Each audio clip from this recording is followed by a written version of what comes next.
Bonjour. Si on se retrouve aujourd'hui, c'est parce qu'aujourd'hui est un grand jour. J'ai en effet été clashé. Et vous le savez, j'aime être clashé. J'aime lorsqu'on cherche querelle avec moi. Cela me procure moult plaisir. Et je sais que vous aussi. Je sais que vous aussi vous aimez lorsque je me retrouve là, dans ma forêt, à professer. Oui, monsieur, car je professe, car dans professe, il y a fesse. Je sens que le Mossad veut me faire taire. Le Mossad ne me fera pas taire, d'accord? Tout ce que j'ai à dire sera dit dans cette vidéo. C'est bon, la pluie est passée. Alain, tu vois, c'est pas compliqué. Hein. Moi, tu mets un petit coup de pression et le Mossad, il disparaît. Hein. Voilà. Faut être viril. Hein, voilà. La virilité authentique. Et donc la victime du jour, en fait, elle s'est auto-désignée. Hein, c'est pas moi qui l'ai choisie. Elle est venue comme ça, elle a levé la main, elle a dit moi monsieur, je veux passer au tableau. Et je lui ai dit Charles, oui, tu veux passer au tableau, viens, on va examiner ta copie. Mais avant, Charles, quand même, corrige un peu ta bannière. Hein, voilà, à penser, voilà. Après A, en général, on met ER. Hein, voilà, on met l'infinitif. Hein, donc à penser ER et pas EE. Donc tu corriges. Donc Charles Robin a pondu une nouvelle vidéo de 35 minutes sur ma gueule et on va regarder ce qu'elle contient. Hein, voilà. Et pour ceux qui n'ont pas suivi toute l'affaire, pour qu'ils aient pas l'impression d'arriver en plein milieu d'une saison des feux de l'amour et de ne pas tout comprendre, je vous fais le résumé le plus simple que je peux. Et le plus court aussi. Hein. Donc en gros, Charles Robin me clash pendant 20 à 30 minutes dans sa FAQ sur Tolstoï. Je lui réponds en 3 minutes qu'en fait il est complètement con et qu'il a rien compris et que ce qu'il met 20 minutes à dire, parce que vous savez il est un peu lent Charles Robin, il est là, il fait c'est compliqué pour lui de parler. Bah en fait c'était déjà dit et c'était déjà assumé pleinement dans ma vidéo sur Tolstoï. Et donc après je me suis amusé à fouiller un peu ce qu'il a fait d'autre. Hein. Il a choisi d'être une cible, donc pourquoi pas continuer à faire de lui une cible. Hein, voilà, si c'était sa demande. Et donc avec mon petit copain pas du ring, on a répondu à sa vidéo sur le wokisme et on a montré par A plus B que c'était n'importe quoi.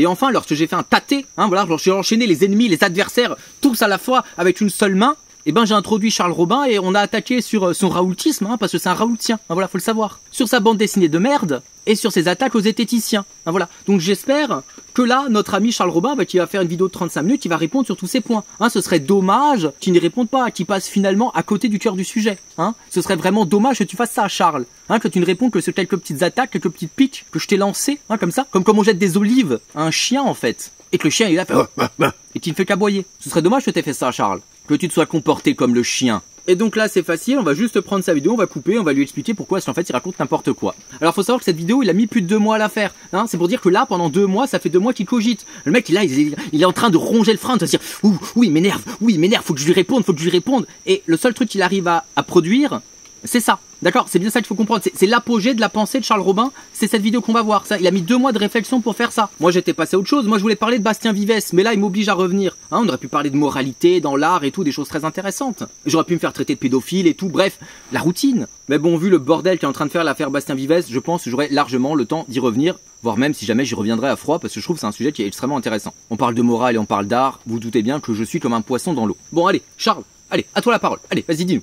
Ben, Antoine Goya, je trouve ça un petit peu triste, ce qui lui arrive, je trouve ça un petit peu désolant, pour tout vous dire, parce qu'il a complètement abandonné le terrain des idées, il a complètement abandonné le fond, et maintenant il se concentre uniquement sur la forme, c'est-à-dire clasher pour clasher, contredire pour contredire, avec des techniques qui sont toujours les mêmes, c'est-à-dire la mauvaise foi, la déformation, les insultes. En fait, on est passé de quelqu'un qui mettait le clash au service de la culture, et qui maintenant, très clairement, met la culture au service du clash. Bon alors on commence par une petite attaque.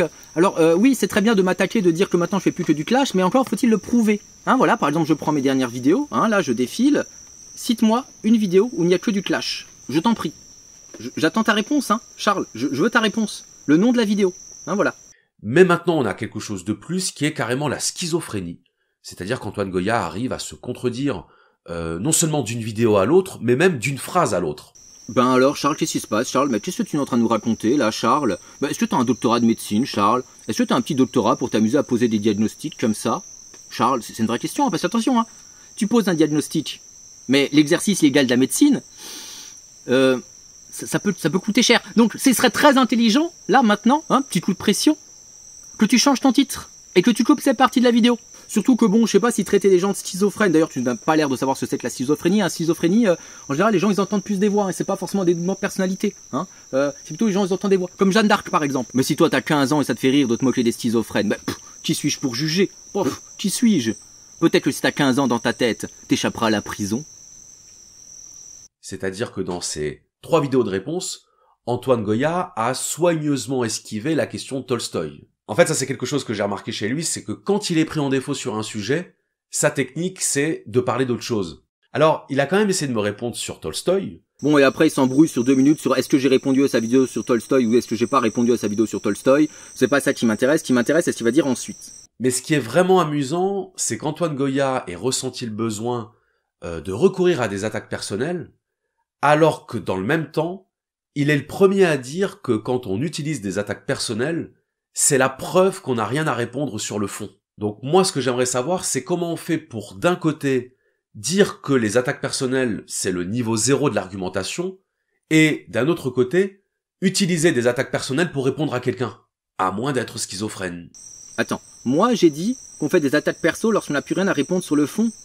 Non, t'as pas compris en fait, t'as pas compris. Moi, je pense que les attaques personnelles, je pense que tout le monde est au courant que j'en fais. Je pense que ça surprendra personne si tu dis Antoine Goya, parfois, en fait, il fait des attaques. Voilà, et c'est des attaques ad personam ou des attaques ad hominem. Voilà.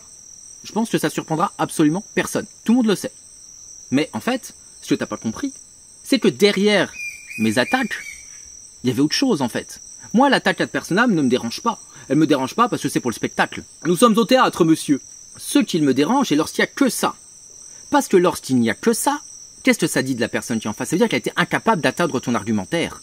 La personne, elle t'insulte, mais en fait, au fond, ton argument n'est pas ébranlé. Tu comprends ça? Est-ce que tu comprends, Charles? C'est ça que moi je veux te dire. Et donc c'est pour ça que les 2 vidéos de Stéphane Edouard sur Bégodeau ont été particulièrement mal reçues. Bon, déjà toutes les vidéos de Stéphane Edouard, bien sûr, évidemment, c'est de la merde, mais ces 2-là particulièrement. Elles ont été mal reçues parce qu'en fait, on sait que Bégodeau, c'est un mec dans sa tête, on va dire, bon, même ses plus grands ennemis vont le reconnaître, ça trotte un peu, il pense un peu, il réfléchit un peu.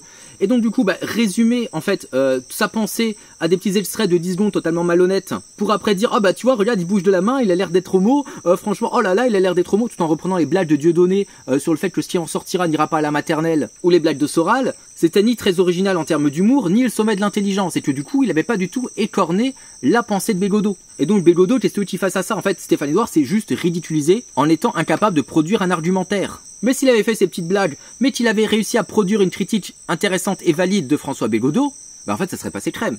Les gens ils auraient fait c'est drôle, et en plus ouais sur le fond tu l'as bien défoncé et tout. Bon après est-ce que Stéphane Edouard est capable de penser, c'est une autre question. Non. Tout ça pour dire que l'attaque ad hominem, ça fait partie du spectacle, ça fait partie du jeu. Et moi c'est quelque chose que je revendique. On va dire que ça permet de dynamiser un peu la vidéo, de permettre aux spectateurs un peu de respirer entre 2 tunnels sur le cinéma hongrois en noir et blanc des années 30.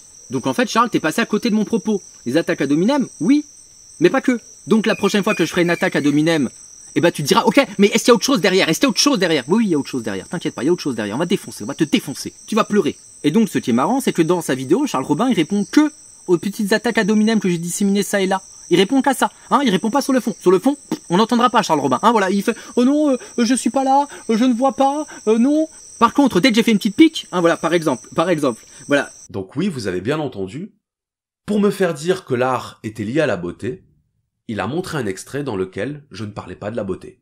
Parce que du coup, Charles Robin, donc là, il a son costume de macro, il va faire des vidéos avec Potier civilisé, là, dans les rues de Nice, où il déblatère comme ça, sur le beau, avec le torse ouvert. Et il est là, comme ça, on te dire, ouais, le beau, regarde, le beau, bref, des conneries habituelles de droit tardé. Si tu regardes dans l'Antiquité, les statues antiques, c'était des hymnes à la force. Je me fous de la gueule de sa vidéo avec Potier civilisé. Et puis il est là, il dit oui, tu coupes les passages où il parle de l'art et tout. Mais mec, j'ai même pas regardé ta vidéo, mais mec, c'est tellement chiant, putain, je suis pas capable de regarder Barbare civilisé, c'est trop con en fait. Et c'est pareil, toi, j'ai du mal, vraiment, je suis obligé de m'accrocher, parce que c'est intellectuellement indigent. Donc j'ai pas regardé, j'ai mis un extrait où tu montes ta chemise, t'es là, t'as l'air d'être un macro en plein milieu de la ville de... Du coup c'est Montpellier, et où t'es ridicule, c'est tout en fait, je m'en fous. J'attaque pas le fond en fait. Et ça, si t'étais un peu plus malin, tu l'aurais compris, parce qu'en fait dans la vidéo j'attaque quoi? J'attaque, je me fous de la gueule de ta bande dessinée, on va voir que ça t'a bien vexé. Je t'attaque surtout, le fond de mon propos c'est quoi? C'est que tu es un Raoultien de la première heure, que tu as défendu le professeur Raoult et qu'après tu vas tailler les zététiciens. Les zététiciens, eux, ils n'ont pas défendu le professeur Raoult. Les zététiciens ne sont pas tombés dans le piège du docteur Raoult. Toi, si. D'accord? C'est ça le fond de ma vidéo. Est-ce que tu réponds à ça en 35 minutes? Non, jamais. Pas un seul moment dans ta vidéo tu ne parles du professeur Raoult. Jamais. Donc tu réponds pas au sujet. Tu réponds pas sur le fond. Tu réponds sur la forme. Ah, regardez, il a dit ça. Mon propos, c'était pas l'art, là.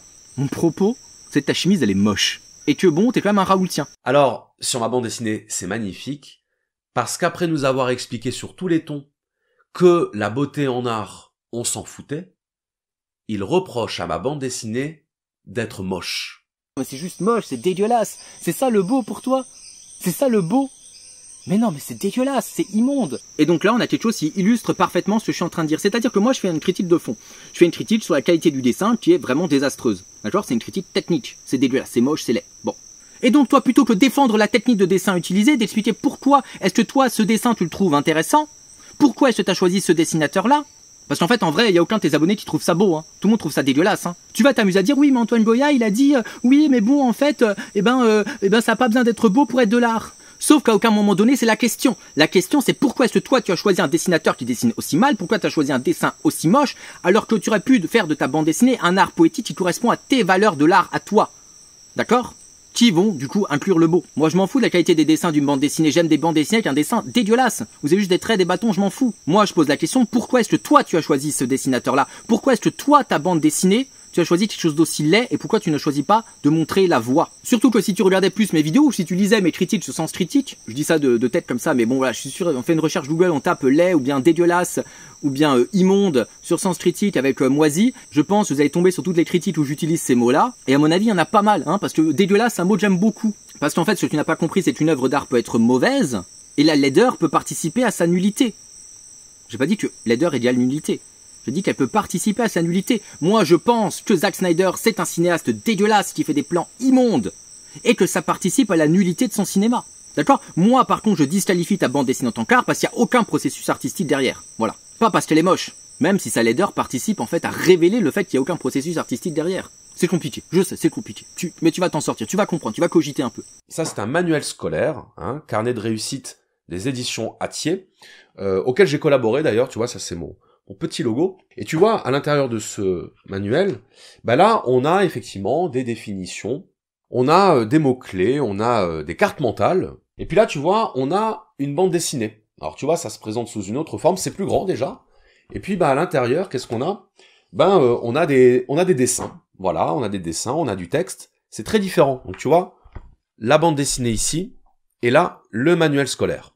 Non mais là, redescends d'un ton un peu quand même, hein. Regarde, non mais en fait, on va te montrer un truc très simple. Je parle de manuel, parce qu'en fait, c'est toi-même sur ton Ulule qui parle de cours. Hein, voilà. Là, il est marqué cours, donc du coup, je parle de manuel. Voilà, tu as un livre avec un cours dedans, pour moi, c'est un manuel. Hein, voilà. Et donc, je trouve la partie manuel, la partie cours, extrêmement mal faite. Et je te le dis, pédagogiquement, c'est de la merde. Réponds sur le fond là-dessus. Donc là, je t'invite à répondre sur le fond, à m'expliquer, à me justifier même, je dirais, l'utilisation pédagogique de sa planche de bande dessinée, d'appeler ça un cours, là. Tu m'expliques? Va falloir cogiter, là, va falloir produire une réflexion pédagogique pour justifier tes choix. C'est-à-dire qu'il m'a attaqué sur le fait que j'avais utilisé la lettre phi dans mon titre. Comme ma bande dessinée s'appelle Philorama. Phi, c'est le symbole de la philosophie, et en majuscule, ça ressemble à un O barré. Donc j'ai utilisé ce qu'on appelle une parographie, c'est-à-dire une ressemblance de caractères, pour intégrer dans mon titre une référence à la philosophie. Donc bref, vous avez compris, j'ai utilisé phi parce que ça ressemble à un O. Voilà. En fait, je me sens très mal à l'aise d'expliquer ça à quelqu'un qui cite Tolstoï et Nietzsche. Je sais pas si vous vous en rendez compte, mais Antoine Goya est convaincu que si j'ai mis la lettre phi dans mon titre, c'est parce que je ne sais pas comment se prononce la lettre phi. Donc, si on suit la logique d'Antoine Goya, il faudrait pas dire Dragon Ball Z. Non, il faudrait dire Drag Boule de Cristal and Ball Z. Si on suit la logique d'Antoine, il faudrait pas dire Alcatel, il faudrait dire Alc Trianctel. Bec, t'es vraiment en train de répondre à ça? Genre, je me fous de ta gueule? Genre, c'est une attaque, en fait, n'importe qui d'intelligent l'aurait laissé passer, en fait. Et genre, t'es là, tu es en train de, oui, en fait, mais regarde, dans Dragon Ball, en fait, une boule de cristal, et... oui, sauf qu'en fait, la boule de cristal, c'est pas une lettre. Hein, voilà. C'est un O stylisé en boule de cristal. Hein, voilà. Là, t'as mis une lettre en plein milieu de Philorama. Hein, voilà. Donc, du coup, la lettre, elle a une prononciation. Hein, boule de cristal n'a pas de prononciation. Hein, le triangle de, je sais pas quoi, Alstom ou je sais pas quoi, il a pas de prononciation. Hein, par contre, le phi, il a une prononciation. Hein. Donc déjà tes exemples ne valent pas, et surtout en fait on s'en branle totalement, j'ai juste envie de me foutre de ta gueule. Si tu voulais absolument mettre un feat, t'avais qu'à le mettre au début. Et toi t'es tout content en train de te justifier, mais en fait on s'en fout. En fait on s'en fout mais totalement. Et là t'es en train de te justifier, mais en fait tu parles pas du fond. Hein, encore une fois, c'est ça, tu justifies sur les petits trucs et tu parles pas du fond. Mais le mieux dans tes justifications totalement débiles sur des petites attaques que je t'ai faites, c'est lorsque j'ai dit ah ouais tu m'as attaqué parce que j'avais fait un tweet contre ta bande dessinée. Et là t'es là en train de dire oui mais non mais regardez en fait j'ai tourné ma FAQ le 9 août et tout. Donc j'aurais été vexé par le tweet d'Antoine Goya sur ma BD. Ok. Le problème, c'est que le tweet dont parle Antoine Goya date du 15 octobre. Alors que ma FAQ, je l'ai enregistrée le 9 août. Le 9 août, c'est-à-dire 2 mois avant. Charles Robin a fait une grossière erreur. Il a été vexé. Vexé car j'ai utilisé mes gros doigts pour faire des tweets. Des tweets sur sa future bande dessinée. Quelle air formule. Donc Padoue était vexé, donc il a attaqué mes vidéos sur l'arbre sans nous pour défendre des copines retardées.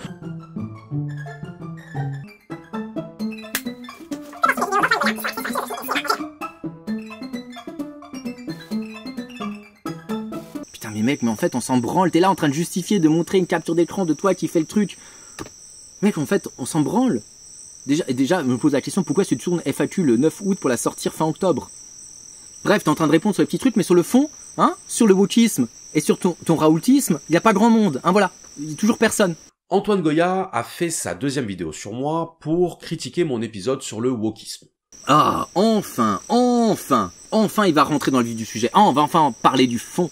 Il dit que ce que je dis sur le wokisme n'a aucun sens, parce que personne ne se revendique du wokisme, et pour illustrer ça, il utilise un extrait dans lequel je dis moi-même que personne ne se revendique du wokisme. Je dis textuellement, pas implicitement, textuellement, que le mot wokisme n'a pas été inventé par les woke, et Antoine Goya me répond que personne ne se réclame du wokisme. Antoine, quand tu fais le montage de tes vidéos, assure-toi que je ne dise pas le contraire de ce que tu me fais dire. Moi, les auteurs woke, j'en connais pas qui se revendiquent du wokisme. Alors déjà, il faut savoir que ce mot, wokisme, n'est pas une autodésignation. Est-ce que on peut là citer des gens dont les wokistes se réfèrent pour baser leurs pensées? Ce ne sont pas les woke qui ont inventé le mot wokisme. Alors en fait, c'est bien beau de me reprocher de couper les extraits, hein, parce qu'effectivement, je coupe des extraits, je peux pas tout mettre, lorsque toi, tu fais exactement pire. Donc là, en fait, regardez le montage que lui, il a mis, donc on l'a vu, et regardez le montage dans la vidéo d'origine. Hein, c'est un peu long, c'est chiant, faut se retaper Charles Robin qui parle, mais voilà, admirez les blancs, hein, voilà, admirez les blancs. Non, c'est raciste, je viens de dire. Ah, j'arrive pas à m'en sortir. Admirez. Alors déjà, il faut savoir que ce mot, wokisme, n'est pas une autodésignation. Ce ne sont pas les woke qui ont inventé le mot wokisme. Ce sont les opposants à la pensée woke qui ont inventé ce mot dans un but de dénigrement. De la même façon qu'au XVIe siècle, ce ne sont pas les protestants qui se sont eux-mêmes appelés protestants. Ce sont les catholiques qui les ont désignés ainsi pour pouvoir mieux les discréditer. C'est bien marrant d'utiliser le mot des adversaires pour les désigner, mais ok. Les protestants, on sait qui c'est. Tu vois, moi je suis capable de citer des auteurs protestants, Luther, Calvin, Jean Robin. Voilà. Moi, les auteurs woke, j'en connais pas qui se revendiquent du wokisme de nos jours. Est-ce qu'il y a des auteurs wokistes? Est-ce que ça existe? Est-ce qu'on peut là citer des gens dont les wokistes se réfèrent pour baser leurs pensées? D'ailleurs, dans ta vidéo, on voit que tu es incapable de citer un auteur wokiste. Hein, voilà, c'est basé sur personne. Par exemple, tu es obligé de parler d'un auteur intersectionnel. L'intersectionnalité, on sait ce que c'est, ça a été défini, on sait qui l'a défini. Et donc là, ça c'est ce que tu fais. Tu parles d'un auteur intersectionnel. Mais par contre, d'auteur wokiste, il n'y en a pas. Comment il s'appelle l'auteur intersectionnel là? Crenshaw? Ouais, bah Crenshaw, qu'est-ce qu'il raconte? Moi, je sais pas, moi. Ah, c'est pas il déjà, c'est elle. Ouais, bah écoute, est-ce que moi j'ai la tête à lire des mecs qui sont pas morts il y a 150 ans? Tu sais, moi je me respecte. Hein. Voilà, moi j'attends, comme Schopenhauer, que le temps fasse son affaire. Hein. Voilà, tu supprimes les médiocres. Voilà, donc toi peut-être que tu lis ce genre de tocard, mais c'est pas mon cas. Charles, comment est-ce que tu vas pouvoir justifier cette malhonnêteté? On comprend bien dans l'extrait. Qu'est-ce qu'on comprend dans l'extrait? On comprend que toi, tu dis que les woke, eh ben en fait, c'est les gens qui les désignent, d'accord? C'est leurs adversaires qui les désignent, ok? Et donc, on part du présupposé de ta raison. Même si dans les commentaires, il y a plein de gens qui disent non, c'est pas vrai, les gens ils utilisaient woke déjà dans les années 70 et tout pour s'auto-désigner, bref. Je m'en branle, c'est pas mon sujet.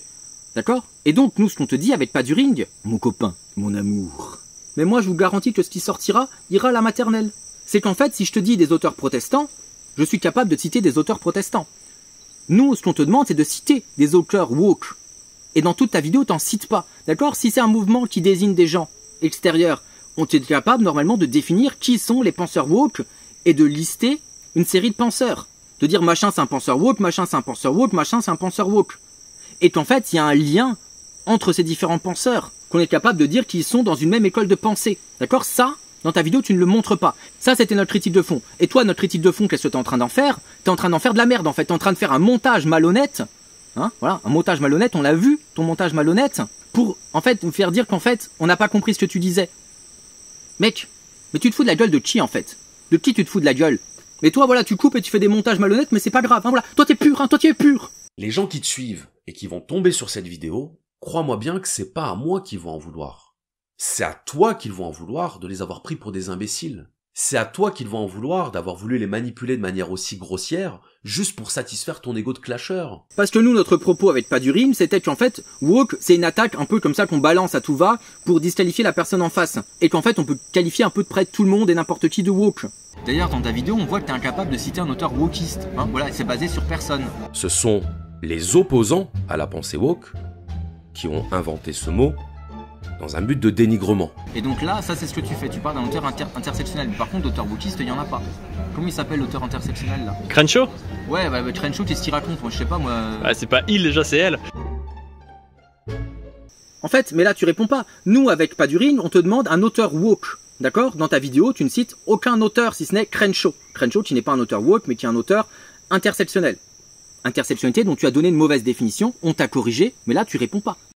Kimberlé Crenshaw en arrive à la conclusion que les femmes noires et pauvres sont triplement discriminées dans une société dominée par des hommes blancs. C'est ça, l'intersectionnalité. L'idée que les discriminations s'additionnent. Justement, ce que dit Crenshaw, c'est exactement l'inverse. C'est-à-dire que la femme noire a une discrimination qui est particulière en tant que femme noire. Et régler le problème du racisme et régler le problème du sexisme, ça ne réglera pas le problème des femmes noires. Parce que ce qu'elle dit, c'est que quand on parle de féminisme, en fait on parle de la femme blanche bourgeoise. Et puis quand on parle de racisme, on parle plutôt de la discrimination envers les hommes noirs. Et donc là-dedans, la femme noire, elle est à l'intersection de discrimination et elle en crée une discrimination assez spécifique. Tu réponds pas sur ta mauvaise définition d'intersectionnalité. Pourquoi? Pourquoi Charles Robin, lorsqu'on te reprend factuellement sur une erreur, t'es pas en train de répondre, mais t'es en train de répondre sur « Oh regarde, j'avais bien tourné ma vidéo le 9 août » et tu montres ça en gros plan et tout, alors qu'on s'en branle totalement que t'avais tourné ta vidéo le 9 août. C'était pas du tout pertinent. Pourquoi tu réponds sur la forme, mais pas sur le fond? Charles, tu serais de mauvaise foi, Charles? Ou t'es trop médiocre pour répondre sur le fond? Parce qu'en fait, si tu dis juste « En fait, ma vidéo sur le wokisme, elle est pourrie, je la mets en privé », bah en fait, en vrai, je te respecterais. Bah évidemment que je te respecterai, et je pense que Pas du Rime aussi te respecte. Non, peut-être pas du Rime, c'est pas un mec très respectueux, je crois. Non, Pas du Rime te respectera pas. Mais moi, ouais, mais en fait moi non plus. Mais quand même un peu plus, d'accord? Parce que ça veut dire que t'es capable de te dire, ok, je me suis trompé, j'ai dit des conneries, cette vidéo elle était pas bien, je la mets en privé. Mais tu l'expliques en fait pourquoi t'as mis cette vidéo en privé. Et alors, attendez, c'est pas fini, parce qu'Antoine Goya, c'est quand même quelqu'un qui est capable de me reprocher d'utiliser le mot woke, mais qui dans ses vidéos se moque de ceux qu'il appelle les woke-légumes. Alors là, je suis d'accord avec Charles, complotiste c'est un terme qui est fourre-tout. Je suis d'accord, c'est un terme qui est fourre-tout. Mais peut-être, Charles, comme un autre terme que tu as utilisé récemment et dont j'ai déjà parlé en vidéo, peut-être comme le terme woke est un terme fourre-tout. La qualité est indépendante du fait que le film soit woke-légumes ou non. Et toi, si t'intéresse, c'est que ça soit woke-légumes. Bah, oui, le terme woke c'est un terme fourre-tout. Que tu veux discréditer un adversaire de gauche, tu vas le traiter de woke. Parfois, l'idéologie woke aux légumes, elle gâche le film. Et ça, là, ça c'est le bien, ça c'est le progrès, etc. Ça c'est woke aux légumes. Ah ouais, quand même, c'est chaud là. En fait, t'es en train de me reprocher d'avoir utilisé le mot woke sous l'appellation woke aux légumes, donc qui est clairement une appellation un peu sarcastique, un peu ironique, dans un sketch de marionnette où j'imite MJ, hein, la lumière parmi les lumières, hein, voilà, avec ma main, hein. C'est ça que t'es en train de me dire. Ok, ouais, non, mais j'avoue, j'ai utilisé le mot woke aux légumes. C'est intéressant, hein. Voilà, tu m'as cassé là. Là, je suis, je suis brisé. Et donc, pour critiquer mon épisode sur le wokisme, Antoine Goya a fait appel à son ami, puisque lui-même n'y connaît rien. Ah, c'est pas il déjà, c'est elle. Et ce qui est vraiment ironique, c'est que si on met en parallèle ce que dit Antoine Goya dans ses vidéos et ce que dit son ami sur le wokisme, on s'aperçoit qu'Antoine Goya dit exactement l'inverse. Autrement dit, comme avec Tolstoï, Antoine Goya se cache derrière une autorité avec laquelle il n'est lui-même pas d'accord. Là, il nous fait le fameux niveau 0 un peu de la compréhension de la pensée dite woke, c'est de dire que les woke parlent de race, donc ils sont racistes. Là, clairement, c'est du racisme, c'est-à-dire que oui, le mâle blanc, comme ça, on précise bien sa couleur, on précise son sexe, comme ça, c'est du racisme et du sexisme. Et donc là, en fait, ce qu'il me reproche, avec des extraits tronqués, hein, voilà, il coupe, de ne pas être d'accord avec l'idéologie woke présentée par Pas du Rime. Sauf qu'en fait, il y a un truc que t'as pas compris. C'est que, bon, je parle pour Pas du Rime, mais on est ni lui ni moi totalement d'accord avec l'idéologie qu'il présente. D'accord? C'est juste qu'en fait, tu dis, toi, le wokisme, c'est ça, et nous, on répond, à ce que tu dis être le wokisme, et on te dit, bah en fait non, c'est pas exactement ça. On ne dit pas, on est 100% d'accord avec ça, et pas plus que Padurine n'est à 100% d'accord avec les propos qu'il tient. En fait, on te donne une définition qui est meilleure que la tienne. On te montre pourquoi la tienne est fausse. C'est tout en fait. Et encore une fois, je remets un extrait, je ne suis pas censé être d'accord avec tous les auteurs que je cite. Il y a seulement quand je cite Céline que je suis d'accord avec absolument tout. Et puis en vrai, ce qui est marrant, c'est que t'as vu la gueule un peu des extraits que tu cites. Il y en a un, j'ai pas de cheveux, je suis encore dans mon ancien décor quand j'étais en appartement. En fait, mec, t'es conscient que cette vidéo, elle doit avoir 4-5 ans. Et qu'il y a d'autres vidéos là, vu la tignasse que j'avais, elles ont 3-4 ans aussi. Ça veut dire qu'en fait, t'es en train de me reprocher d'avoir pensé et dit quelque chose et de plus être d'accord 3-4 ans plus tard avec ce que je disais à l'époque. Ouais, en fait, bienvenue Einstein. En fait, ça s'appelle évoluer. Ça veut dire c'est qu'en fait, je pense des choses, d'accord, et je vais lire d'autres choses à côté, je vais continuer à me documenter, et pour tout simplement, en fait, continuer à évoluer. J'étais sans doute plus rouge-brun avant que je ne le suis maintenant. Dans mes vidéos réponses à JMDO, j'étais sans doute bien plus un bobo hippie écolo que je ne le suis maintenant.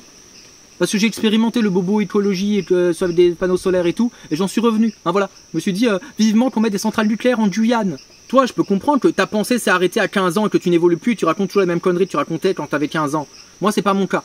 Du coup, ce que font les militants de gauche, c'est qu'ils essaient de comprendre ce qu'est une race pour pouvoir lutter contre le racisme. Bah écoute, si ton seul problème c'est qu'on dit que tu manges des nems, ça va, je pense qu'il y a pire dans la vie. Bon, et surtout, hein, tu me reproches de couper mes extraits, mais là, les extraits ils sont quand même vachement coupés. Donc peut-être que c'est une partie des extraits que tu montres sur lesquels j'ai pu évoluer. En tout cas, il y en a d'autres sur lesquels j'ai pas bougé d'un iota. Mais ce qui est encore plus amusant, c'est qu'en fait, là, les extraits que tu montres, ils contredisent en rien la vision du wokisme définie par Padurine. Parce que là, les extraits que tu as montrés, c'est là où en fait je me prends dans des diatribes contre la morale d'esclave, où je dis non, mais non, on a le droit d'être méchant, arrêtez de pleurnicher, laissez-nous être des aigles, laissez-nous vous crever les yeux et vous bouffer. Vous les tendres agneaux. Mais à aucun moment donné, cette question de la morale de maître ou de la morale d'esclave n'a été abordée dans ma vidéo sur le wokisme avec Padurine. À aucun moment. Et donc là, sur notre vidéo sur le wokisme, c'est le seul truc que tu as à répondre. C'est « Oh, mais en fait, Antoine Goya, il est sans doute pas d'accord avec les woke. » Ok? Même si c'est vrai, ça change quoi en fait? Ça change quoi? Qu'est-ce que ça change aux arguments qu'on a avancés avec Padurine? Qu'est-ce que ça change? Est-ce que toi, à un seul moment, tu réponds sur le fond? Hein, je répète. La définition de l'intersectionnalité où tu te trompes totalement. Les fois où tu racontes la parole des concernés et puis tu parles de Marx et tout, mais quel rapport entre la parole des concernés et Marx? On t'attend. On attend le moment où Marx, il fait l'apologie de la parole des concernés. Quand Marx décrit la domination capitaliste, il ne propose pas aux capitalistes de donner leur point de vue. Ceux qui sont concernés par la domination capitaliste, ce sont les prolétaires, c'est-à-dire les dominés. Ça, par exemple, c'est exactement ce que Marx a fait. Hein, Marx, il n'a pas écouté les riches. Hein. Par exemple, son pote Engels, il n'a pas du tout écouté. Par contre, il a fait une enquête chez les prolos. Tu vois, il est dans les usines, il a donné un petit texte, un petit questionnaire, et puis hop, le manifeste du Parti communiste. Voilà, il a écouté la parole des concernés. Mais non, mais Charles, tu racontes n'importe quoi. C'est quoi cette histoire de Marx et de parole des concernés? Quel est le rapport entre les deux, Charles? Explique. Parce que le fond de notre vidéo, c'est qu'en fait, tu fondes ta pensée sur rien, et la seule source que tu as, c'est-à-dire Crenshaw, tu ne l'as pas comprise. D'accord, c'est ça le fond de notre vidéo. Tu réponds à rien sur le fond. À rien du tout. Donc là, Charles, si tu veux être à un moment donné un peu cohérent, un peu pertinent, il va falloir te sortir un peu les doigts de ton nez pour produire de la pensée, pour prouver qu'en fait tu avais raison. Là, pour l'instant, tu n'as pas prouvé que tu avais raison. Et donc, moi, je prends ça comme un aveu de faiblesse de ta part. D'accord? C'est pas grave d'être faible. D'accord? Mais c'est un aveu de faiblesse. C'est-à-dire que, plutôt que de répondre sur le fond, sur le cœur du propos et de réfuter le fond et le cœur du propos, c'est-à-dire que tu racontes n'importe quoi sur le wokisme, tu préfères dire, oui, mais en fait, Antoine Goya, il est pas d'accord. Regarde là, utiliser le terme woke une fois. Et là, t'as pas l'impression d'être un peu ridicule quand tu fais ça. Tu t'es pas dit, je tape totalement à côté. À moins que tu te sois dit, mes abonnés sont tellement débiles qu'ils vont y croire, qu'ils vont me croire. Faire diversion, c'est un des stratagèmes les plus visibles et les plus grossiers en rhétorique. Mais en fait, à quel moment t'as cru que ça passerait? À quel moment t'as cru que moi j'allais pas le relever? Parce qu'en fait, en vrai, là, t'es totalement en panique pour t'amuser à rechercher une de mes vidéos d'il y a 5 ans pour dire, oui, regarde, il a utilisé le terme woke à cet endroit-là, dans cette vidéo-là. Non, parce que moi, je m'en remets pas de... On dit pas dragon, boule de cristal, ball Z. C'est le niveau de la réponse de la critique de Charles Robin. Mais sur le fond, bref, y a rien. Ou alors, vous prenez ce qu'il vous fait dire, et vous prenez ce que vous avez vraiment dit, et vous comparez. Parce que, comme je disais tout à l'heure, Antoine Goya, ça n'intéresse pas ce que vous dites. De toute façon, il écoute pas ce que vous dites. Donc là, en fait, si t'étais un peu sérieux, t'aurais montré les moments où j'ai fait des hommes de paille, où je t'ai prêté des propos que tu n'as pas réellement tenus. Et quand je dis prêter des propos que je n'ai pas réellement tenus, c'est-à-dire que c'est pas lorsque je suis en train de jouer, je fais une caricature comme ça, un peu hystérique, en train de dire des propos un peu... où clairement tout le monde voit que je suis dans l'exagération. Des moments où je dis Charles Robin dit ça, et en fait, bah juste tu penses pas ça. Ok, donc là on est à 21 minutes 30 de vidéo. À quel moment t'as répondu sur le fond? À quel moment t'as répondu sur le fond? En 21 minutes 30, c'est-à-dire en quoi t'as répondu sur le wokisme, hein, les critiques qu'on a vues avec Paduring. En quoi t'as répondu sur l'art? Pas de réponse sur l'art là. Et en quoi t'as répondu sur Raoult, hein, parce que c'était sur ça que je t'attaquais, ou sur la zététique. En 21 minutes 30, sur ta vidéo de 35 minutes, il n'y a rien pour l'instant. Pour l'instant, c'est que du flanc. D'ailleurs, j'aimerais bien te rajouter là quelques reproches qu'on pourrait te faire, comme ça tu pourras rajouter ça à ta prochaine vidéo réponse. Hein.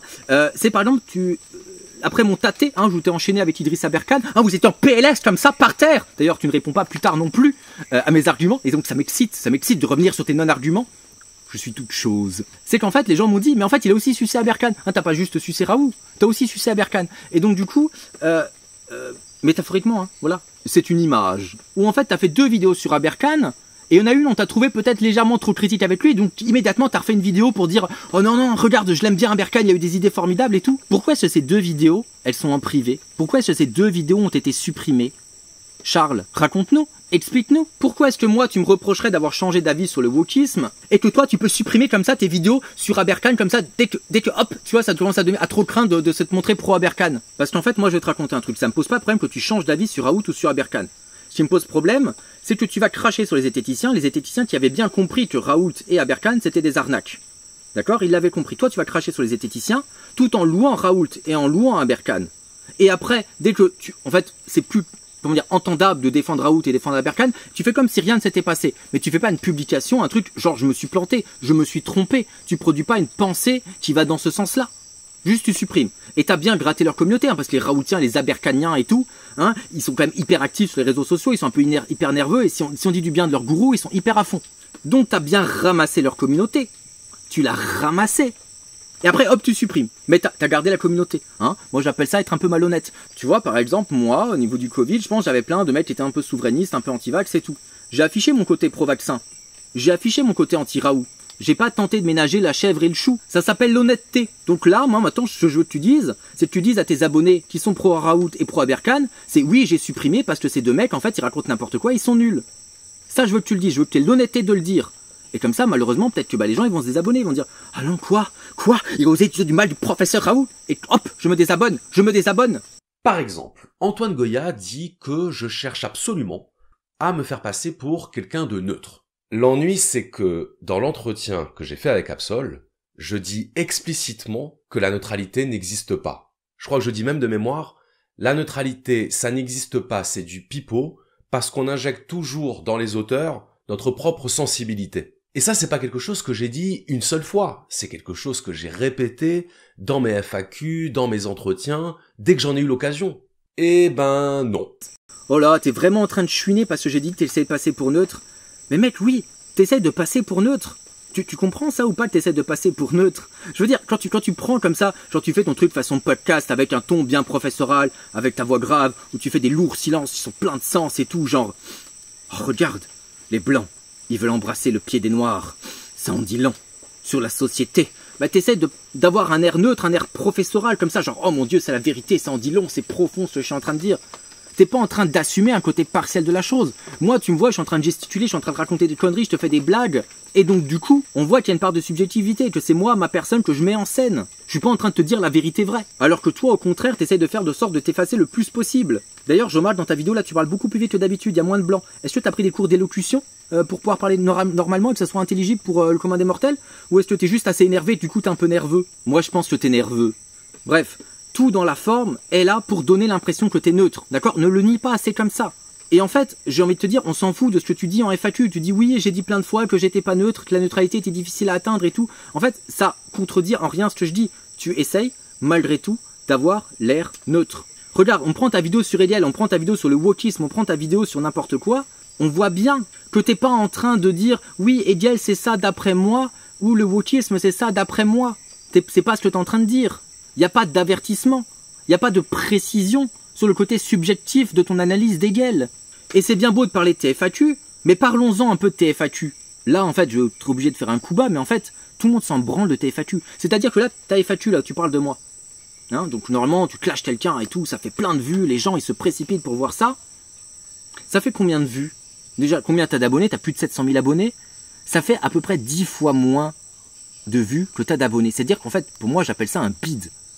D'accord? Pour moi, une vidéo réussit à peu près lorsque tu arrives à peu près à atteindre ton nombre d'abonnés. On va dire à 20% près. C'est-à-dire que ta FAQ, en fait, tout le monde s'en branle totalement. Même lorsque tu clashes, même lorsque t'es putassier, tout le monde s'en fout de ce que tu racontes dans tes FAQ. Donc va pas dire, oui, j'ai dit ça dans une FAQ. Ok, on s'en fout en fait parce que personne l'a vu. D'accord? Ça n'a même pas touché 10% de tes abonnés. Donc va pas dire, oui, j'ai précisé dans une vidéo qui a fait 2000 vues que je ne suis pas neutre. Donc Antoine Goya ne peut pas dire que, en fait, je suis neutre parce qu'en fait, en réalité, j'ai précisé une fois que je ne l'étais pas et que personne ne l'était. Parce qu'en fait, personne l'a entendu ton truc. Et sans doute pas moi. Moi, je regarde pas tes FAQ, hein, je m'en branle. Et donc, tes vidéos qui font des vues, c'est-à-dire tes vidéos, on va dire, avec un ton plus professoral, plus posé, où tu vas asséner la vérité à tes adelphes. Ben là, par contre, je suis désolé, mais clairement, il n'y a aucun moment donné, on a l'impression que tu avertis ton public de ta non-neutralité. C'est-à-dire que tes abonnés ne savent pas que Hegel ne dit pas vraiment ce que tu as dit dans ta vidéo, et que le wokisme, c'est pas réellement ce que tu dis dans ta vidéo, et que c'est un point de vue subjectif sur le wokisme. Ils le savent pas, parce qu'à aucun moment donné, il y a quelque chose qui va les inciter à croire ça, à prendre un peu de recul sur ce que tu dis. Vu qu'Antoine Goya n'écoute pas ce que je dis, vu qu'il a besoin de vous vendre une version qui l'arrange, il en arrive à me faire dire l'exact opposé de ce que je dis. Et moi, mon problème avec Charles Robin, c'est qu'en fait, il donne une impression de neutralité. C'est quelqu'un qui, lorsqu'il s'exprime, lorsqu'il parle, qui veut avoir absolument l'air neutre. En fait, il n'y a pas de lecture neutre d'un philosophe, ça, c'est du pipeau. Donc là, en fait, tu notes que, ce que je dis, c'est vrai, on parle bien d'impression de neutralité. D'accord? Donner l'impression de neutralité. Bon, donc j'ai utilisé des mots que je pense assez précis. Tu veux donner une impression de neutralité, sinon tu prendrais pas ce ton professoral. Et j'aime bien la suite où il y a marqué « Passage coupé par Antoine Goya ». Mais mec, mais en fait, tu crois du petit, d'accord? C'est-à-dire qu'en fait, moi, dans ma vidéo, je dis que j'ai repris un extrait, une capsule de l'interview d'Absol qu'il avait mis sur sa chaîne. D'accord? Donc c'est un truc de 10 minutes. Il est évident que jamais de la vie, je me suis tapé les 4 heures d'Absol que je trouve mais chiant comme la pluie, et de Charles Robin que je trouve bête et chiant comme la pluie. J'ai jamais regardé ça. Enfin, je veux dire, il faut être maso. Hein, voilà, mon niveau de masochisme a des limites. Hein. Mon limite de masochisme, c'est un film de Zack Snyder. Et lorsqu'on parcourt sa chaîne, on tombe même sur une vidéo qui est entièrement dédiée à la zététique. Cette vidéo, c'est l'extrait d'un entretien qu'il a mené chez Absol. Vous savez, Absol, il fait des entretiens qui doivent durer 12 heures, là, je sais pas quoi, c'est chiant comme la pluie. C'est le mois du montage qui parle, il pleut, c'est le bordel, mais ça va être très court. En fait, je vais juste montrer en fait la manipulation de Charles Robin, à quel point c'est un manipulateur, à quel point c'est un menteur. C'est-à-dire que donc là, en fait, il m'affiche en gros passage coupé par Antoine Goya, genre j'aurais coupé des bouts de sa vidéo d'Absol de 4 heures, tu vois, pour cacher l'information aux Français, monsieur. Sauf qu'en fait, dans ma vidéo, je viens de mettre l'extrait, hein, j'ai clairement dit que j'ai pas vu ta vidéo de 4 heures, que je m'en branle totalement, parce que bon, faut se taper Absol, faut se taper Charles Robin, pour moi c'est non, hein, voilà. Et que j'avais au contraire vu une capsule de 10 minutes que tu avais mise sur ta chaîne, à toi, comme publicité. Hein. Donc j'ai ça que j'avais vu. Et donc je voulais juste mettre une capture d'écran de cette capsule pour dire bah voilà, en fait il est con quoi, enfin, j'ai rien coupé du tout, la vidéo en entier elle est là, elle dure 10 minutes, ça parle pas de Julien Rochdy ou je sais pas quoi. Et en fait le mec, il a supprimé sa capsule en fait, il l'a supprimé. Ce mec il l'a mis en non répertorié. Hein, voilà, heureusement j'ai retrouvé parce que hein, voilà, quand même sur internet on arrive à retrouver un peu tout. Comme ta vidéo sur Raoult, hein, ce serait dommage, j'arrive à retrouver ta vidéo sur Aberkan. Hein, voilà, me chauffe pas trop. Et donc du coup, le mec en fait est capable, pour me faire passer pour un menteur et un manipulateur, qui va tronquer des extraits, qui va pas regarder tous les extraits en entier, de mettre une vidéo en privé pour faire semblant qu'elle n'a jamais existé. Hein, voilà, on est à ce niveau-là de manipulation, Charles. Comment est-ce que tu expliques ça, Charles? Comment tu expliques que tu es à ce point-là un manipulateur et un menteur? Et surtout, c'est pas la seule fois où tu vas faire croire que j'ai coupé un passage, alors qu'en fait, juste, c'est pas dans la capsule que tu as posté sur ta chaîne. Tu mens en fait à tes abonnés. Tu mens et on t'aimant. Moi, je suis cancer, monsieur, je ne mens pas. Je suis incapable de mentir. Et puis surtout, mec, c'est exactement ce que je viens de dire. La vidéo, elle dure 4 heures, elle a été vue par 66 000 personnes, c'est-à-dire, autrement dit, rien du tout quand t'as 700 000 abonnés. C'est-à-dire qu'en fait, personne n'a vu ta vidéo, personne n'a dû voir les 4 heures de ta vidéo, ou bien très peu de monde. Tout le monde s'en branle de ce que t'as dit, personne n'a retenu ce que t'as dit, et tout le monde s'en fout, en fait. C'est bien ça qu'il faut que tu comprennes, tout le monde s'en fout. Merci de prouver ce que je dis. Je passe mon temps à expliquer que l'esprit critique est quelque chose de fondamental, à expliquer qu'il ne faut pas me suivre aveuglément, qu'il faut soumettre tout ce que je dis à l'examen critique. Eh ben, dans la bouche d'Antoine Goya, ça devient Charles Robin essaye de vous éloigner de l'esprit critique. Ah, merci de parler enfin de zététique. Hein, on a vu que t'as échoué à répondre sur le wokisme, que t'as pas encore osé répondre sur l'art, donc maintenant on va voir si tu réponds sur la zététique. Est-ce que tu vas aborder le professeur Raoult? Donc que t'as un peu, comment dire, caressé dans le sens du poil?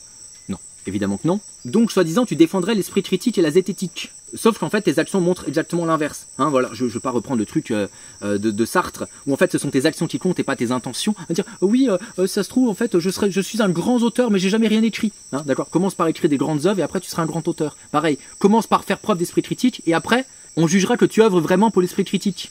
Parce qu'en fait, tes actions, c'est quoi? À part soutenir le professeur Raoult, soutenir Idrissa Berkane, hein, c'est quoi? Et au lieu de reconnaître la qualité du travail des zététiciens qui ont permis d'exposer l'arnaque Raoult et l'arnaque à Berkane, toi tu leur craches à la gueule.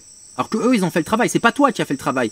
C'est pas ta promotion de l'esprit critique qui a fait le travail, c'est leur promotion de l'esprit critique qui a fait le travail. Et toi-même tu as été obligé de reconnaître, oui, ok, ils ont raison, à Berkane c'est de la merde, je suis obligé de retirer ma vidéo.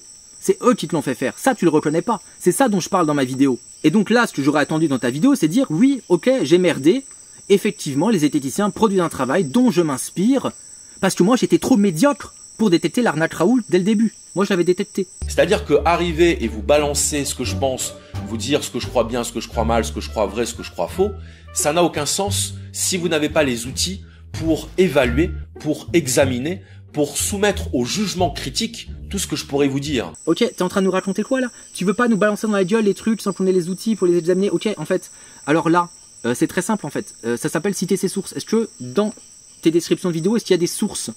Est-ce que tu donnes là où tu tires tes informations? Non. Est-ce que, quand tu vas parler d'un philosophe, est-ce que tu as marqué, bon bah tiens, je vais baser ma pensée sur tel ou tel philosophe qui a travaillé sur ce philosophe ou je sais pas quoi? Donc, bon, ils sont où les outils en fait pour que nous on soit capable de vérifier ce que tu dis? Ce que tu dis sur le wokisme par exemple. Tiens, si je voulais vérifier ce que tu disais sur le wokisme, est-ce qu'il y a des sources sur lesquelles je peux me fier? Ben non, il y en a pas en fait. De l'importance de citer ses sources. Si tu veux travailler l'esprit critique, il faut que tu cites tes sources, il faut que tu dises, voilà, je pense ça, parce qu'en fait, j'ai lu ça, et ça, c'était intéressant. Tel auteur a dit ça, et donc je me base là-dessus parce que c'est intéressant. Parce que ça, c'est significatif. Tu ne le fais pas. Donc tu ne travailles pas l'esprit critique. Je suis navré, factuellement, tu ne travailles pas l'esprit critique. Je suis désolé, mais s'il n'y a pas de source, ton travail n'a aucune valeur. Parce que je suis incapable de vérifier ce que tu dis. Je suis incapable de me dire si ce sur quoi tu te bases, c'est vrai ou si c'est faux. Donc je repose ma question, sur quoi s'appuie ta réflexion sur le wokisme? À part les conneries qu'il y a dans ta tête. Que si on veut combattre le complotisme, il faut d'abord tenir compte de ce facteur de la perte de confiance, que c'est bien beau de se moquer des complotistes, mais que c'est pas comme ça qu'on recrée de la confiance, et ben dans la bouche d'Antoine Goya, ça devient Charles Robin prend le parti des complotistes et il fait du relativisme. Ok, très bien, mais en quoi tu me contredis? En fait, en quoi tu me contredis sur le fait que tu caressais les complotistes dans le sens du poil? Tu caresses factuellement les complotistes dans le sens du poil. Je suis désolé, lorsqu'on fait une vidéo sur Berkane, lorsqu'on fait une vidéo sur Raoult, pour bien, ce que j'ai dit avant, récupérer leur communauté, avant de lâchement les abandonner au moment où ça commence à sentir un peu le roussi, c'est que tu les as caressés dans le sens du poil. Moi, je l'ai pas fait. D'accord? J'ai pas caressé les mecs qui étaient anti-vax dans le sens du poil. J'ai pas caressé les Raoultiens dans le sens du poil, d'accord? Et d'ailleurs, je tiens à souligner un truc. C'est l'honnêteté à ce niveau-là de Vincent Lapierre. Par exemple, Vincent Lapierre, il avait dit qu'en fait, il avait perdu énormément d'abonnés, de financement dans son média, parce que lui, eh ben, il s'est bien rendu compte qu'en fait, les anti-vax et puis les pro-Raoult et tout, c'était une arnaque et qu'il racontait pas la vérité. Et lui, il a fait le choix de l'honnêteté, il a fait le choix de ne pas caresser une partie de son public qui était anti-vax, dans le sens du poil. Il a fait le choix de leur dire, bon, ben, voilà, en vrai, le vaccin, ça marche, le vaccin, il n'y a pas vraiment de risque, en vrai, vaccinez-vous, c'est bon. Voilà, c'est le bien, c'est le beau. Donc là, Vincent Lapierre, lui, n'a pas caressé ses fans dans le sens du poil. Il n'a pas caressé les complotistes qui faisaient partie de son public dans le sens du poil. Et ça lui en a coûté. D'accord? Mais il a été honnête. On peut sans doute lui reprocher plein de trucs, mais ça me fait qu'il m'est éminemment plus sympathique que toi tu me mets sympathique. Parce que toi t'as fait exactement l'inverse. Avant de supprimer lâchement en espérant que ça ne fasse pas trop de vagues. Et donc là c'est tout en fait. Je passe 30 minutes à parler de zététique, à montrer pourquoi est-ce que la zététique et les zététiciens produisent un travail intéressant. Et toi, là c'est tout ce que t'as à dire. Là factuellement, c'est tout ce que t'as à dire sur ma vidéo de 30 minutes sur la zététique. C'est-à-dire que tous les points de fond, tu ne les abordes pas. D'accord? Tous les points de fond, tu ne les abordes pas. Qu'est-ce que tu disais de nouveau sur moi au début de la vidéo? Hein, que je passais le fond sous silence? Charles, qu'est-ce que tu viens de faire là en fait? Non, parce qu'en fait, regarde, à plusieurs moments, tu dis que les zététiciens sont méprisants. Et je te cite des exemples de chaînes YouTube de zététiciens qui ne sont pas méprisants. Genre hygiène mentale. Bah, tu réponds pas là-dessus. Tu es pas là en train de dire, oui, bon, il y en a des biens. Non, tu réponds juste pas. Tu ne réponds pas non plus sur la question de vérification de l'information. Tu dis, oui, vous faites comme si en fait, les gens, ils n'avaient pas accès à l'information, mais en fait, ils ont accès à l'information. Oui, sauf que c'est pas la question. La question, c'est comment est-ce qu'on trie l'information? Comment est-ce qu'on vérifie l'information?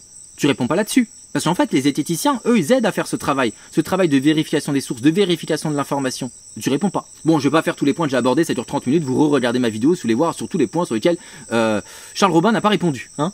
J'ai dit qu'Antoine Goya avait esquivé le sujet de Tolstoï. Ah, tu reviens sur ta marotte, sur l'art, sur Tolstoï, là où tu penses m'avoir coincé. Mais en fait, non, j'esquive pas en fait. Je t'ai répondu très calmement. Tolstoï, je m'en sers dans ma vidéo sur Bruno le Salé, parce que tout simplement, Bruno le Salé, il veut parler du beau en art, et moi je lui montre que Tolstoï a prouvé que, en fait, le beau en art, lorsque les gens s'amusent à définir l'art en fonction de ce qu'ils trouvent beau, c'est quelque chose de subjectif, et qu'ils vont changer leur définition du beau en fonction des œuvres d'art qu'ils aiment. Et donc je me sers de ça pour dire, bon bah voilà, ta définition du beau, en fait finalement on s'en fout un peu, parce que elle est profondément subjective. Et c'est exactement ce que dit Tolstoï dans la première partie de son bouquin.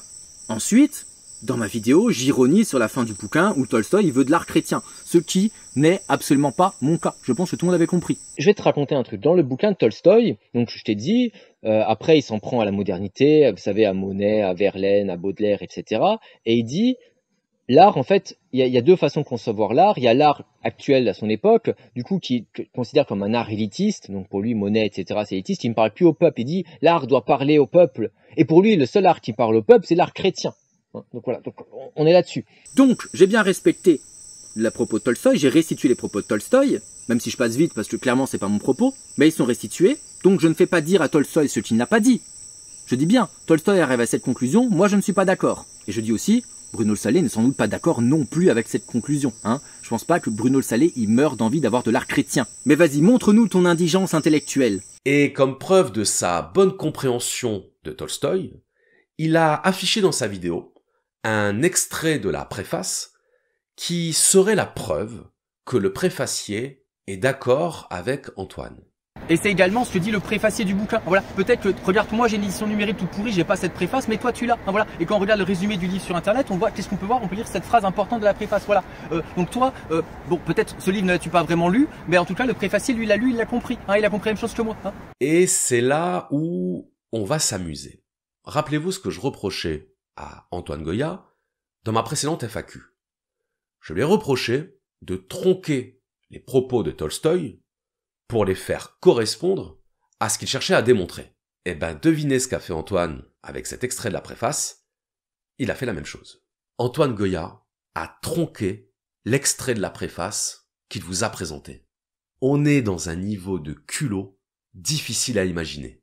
Alors, voilà la citation qu'Antoine a affichée dans sa vidéo. Tolstoï a cherché à comprendre le sens de l'art et non à en étudier l'effet. Il a montré par sa réflexion que l'on devait pouvoir penser l'art en dehors du beau, compris comme sentiment subjectif. Sauf que, il manque un morceau. Et comme par hasard, le morceau qui manque, il modifie complètement le sens de ces deux phrases. Voici le passage dans son intégralité, c'est-à-dire avec les deux phrases manquantes. Tolstoï a donc cherché à comprendre le sens de l'art et non à en étudier l'effet. Sa vision de l'art s'est cristallisée au moment donné de sa vie où il lui importait de conforter son ascétisme, son refus du corps et de la sensualité propre à la religion. Cette dernière étape dans la recherche de soi du grand créateur correspond plus qu'on ne croit à une volonté de retrouver le grand créateur dans ses desseins intimes. Si ce n'est plus ainsi qu'on envisage l'art aujourd'hui, et ensuite on a la fin de la citation. Autrement dit, Antoine Goya a coupé l'extrait de la citation dans lequel le préfacier explique que le sens de l'art pour Tolstoï, c'est la religion.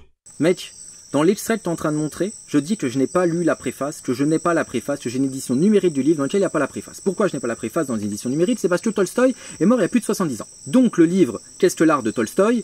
il est gratuit, d'accord? Il est libre de droit, tu peux le télécharger sur internet gratuitement, de manière parfaitement légale. Sauf que le mec qui a fait la préface, il est mort en 2022. Donc, il n'est pas mort depuis plus de 70 ans. Je suis pas forcément très fort en maths, mais 2022 plus 70, ça fait pas 2023, d'accord? Donc ça veut dire que la préface, je peux pas la trouver gratuitement, légalement sur internet. Donc je n'ai pas cette préface. Je ne l'ai pas lue. Par contre, j'ai trouvé un extrait de la préface, je le dis dans la vidéo, dans le résumé du livre chez l'éditeur. Donc l'extrait vient de là, c'est l'éditeur qui choisit cette phrase-là. C'est pas moi qui choisis couper, c'est la phrase que donne l'éditeur. Et c'est la partie qui m'intéresse dans le raisonnement de Tolstoï. C'est cette phrase-là qui m'intéresse dans le raisonnement de Tolstoï. Donc en fait, soit tu étais incapable de comprendre une phrase que tu as toi-même mis dans la vidéo, où je dis que j'ai pas lu la préface parce que je ne l'ai pas, d'accord, je suis pas capable de la voir. Physiquement, c'est pas possible. Et là, à ce moment-là, c'est grave si tu n'arrives pas à comprendre une phrase aussi simple, soit tu es de mauvaise foi. Encore une fois, je pense que c'est un peu des deux, mais je pense vraiment qu'il y a un côté qui est beaucoup plus élevé que l'autre. Parce qu'en fait, les indices s'accumulent. Non, c'est vérifiable. Dans lequel le préfacier explique que le sens de l'art pour Tolstoï, c'est la religion. Mais t'es encore là-dessus, en fait. Mais c'est chiant, en fait. Regarde ma vidéo sur Bruno Salé, qu'est-ce que je dis? Je dis ça. Et pour lui, le seul art qui parle au peuple, c'est l'art chrétien. Donc pourquoi est-ce que tu répètes des conneries, en fait? Je l'ai dit, je l'ai assimilé, je l'ai dit la première fois. C'est bon, on a compris, en fait. Pourquoi tu répètes encore des conneries? Pourquoi t'insistes, en fait? Vous voyez la malice. C'est-à-dire que si on lit la citation tronquée, on croit que, pour Tolstoï, le sens de l'art, c'est le fait qu'il soit indépendant de la beauté. Et elle est là, la manipulation. Quoi? J'ai jamais dit ça, hein. J'ai jamais dit que le but de l'art, c'était d'être indépendant de la beauté. De quoi est-ce que tu parles? Où est-ce que tu as vu ça dans une de mes vidéos? Regarde, la citation, je vais te relire la citation. Tolstoï a cherché à comprendre le sens de l'art et non en étudier les faits. Il a montré par sa réflexion que l'on devait penser l'art en dehors du beau, compris comme sentiment subjectif. Mec, t'as oublié la fin de la phrase. Compris comme sentiment subjectif. D'accord? Qu'est-ce que ça veut dire? Bah, c'est exactement ce que je reproche à Bruno Le Salé, c'est que lui, en fait, il va faire une définition de l'art, une définition du beau en fonction de ce que lui, il trouve beau. Et c'est ce que la plupart des auteurs, lorsqu'ils vont parler d'art, que ce soit Hegel, Kant et tout, etc., malheureusement, ils vont tomber dans ces écueils-là. C'est-à-dire faire une définition du beau qui va être subjective. Et donc, ce que mon Tolstoï estima intéressé dans le bouquin, je le redis, c'est que tous ceux qui ont voulu définir l'art ont juste défini ce qu'ils trouvaient subjectivement beau, et que Tolstoï veut sortir de tout ça. Et moi, je trouve ça super intéressant pour penser l'art. C'est-à-dire arrêter de s'amuser à faire des définitions du beau, parce que de toute façon, vous allez arriver à une définition qui va être subjective. Et c'est pour ça que tu me verras jamais donner une définition de l'art de manière non ironique, ou bien une définition du beau de manière non ironique. C'est pas des critères que je vais dire, voilà, le beau c'est ça, ça, ça, ça. Je dis pas ça. D'accord? Jamais. Par contre, je dis que le jeu vidéo n'est pas de l'art. Commente. Pour mon référencement, commente. Et la conclusion à laquelle il arrive, je la rejette. D'accord? Le fait que l'art doit être chrétien, c'est une conclusion que je rejette totalement. Et je l'ai déjà dit 50 fois, j'ai dit dans la vidéo. D'ailleurs, il y a même un mec qui avait dit sur Twitter, après j'ai sorti ma vidéo, mais en fait, pourquoi tu fais une vidéo juste, en fait, il y avait qu'à regarder, en fait, la description de ta vidéo. Et dans la description de la vidéo, il y a marqué ça. Il y a marqué, je suis pas d'accord, un chiffre de tête, avec la fin de la réflexion sur l'art de Tolstoï. C'est-à-dire que nous expliquer que Tolstoï rejette le critère de la beauté pour pouvoir ensuite défendre l'art contemporain, c'est ne pas comprendre pourquoi Tolstoï a rejeté le critère de la beauté. C'est utiliser un auteur pour lui faire dire le contraire de ce qu'il dit, et c'est faire semblant de ne pas comprendre en quoi c'est malhonnête. Putain, mais en fait, t'es bouché, hein. Regarde, je prends le début d'une réflexion, le début est intéressant, la fin, je trouve qu'elle est conne, d'accord? Donc je prends pas la fin, je prends le début, je prends l'amorce, je prends pas des bouts au pif, je prends le début de la réflexion que je trouve intéressant, je prends la première partie de la réflexion, suite à quoi je construis une autre argumentation derrière. Parce que l'argumentation de Tolstoï ne m'a pas convaincu. En fait, je t'ai déjà expliqué que moi, je ne fais pas des petits exposés scolaires. D'accord? Je fais pas un petit exposé scolaire. Hegel était un homme allemand. Il a pensé le cours de l'histoire. Voilà, je fais pas ça. D'accord? Je fais pas des petits exposés scolaires. Mon but, c'est de se servir d'un auteur pour penser après par-dessus, pour aller plus loin. Je me sers pas du tout de Tolstoï comme d'un argument d'autorité. Je dis pas, c'est Tolstoï qui l'a dit, donc c'est vrai. Au contraire. Parce que, du coup, je réfute la fin. Je dis Tolstoï a une réflexion intéressante, partons de là pour voir où jusqu'on peut aller. Ce que toi tu ne fais pas. D'accord? Toi tu n'invites pas à penser. Toi tu racontes tes trucs de manière lente. Pour que les gens croient que tu es neutre. Pour que les gens pensent que la vérité est dans ta bouche. Quel sens ça a de prendre des bouts de raisonnement d'un auteur pour finalement lui faire dire le contraire de ce qu'il dit? Ah ouais, non mais j'ai bien dit, il faut pas faire de diagnostic et tout, mais je pense que t'es vraiment dur de la feuille, hein. Enfin voilà, je veux pas me substituer à un ORL ou je sais pas quoi, mais peut-être consulte, hein, voilà, je t'invite à consulter. On sait jamais. Peut-être un cas de surdité, hein.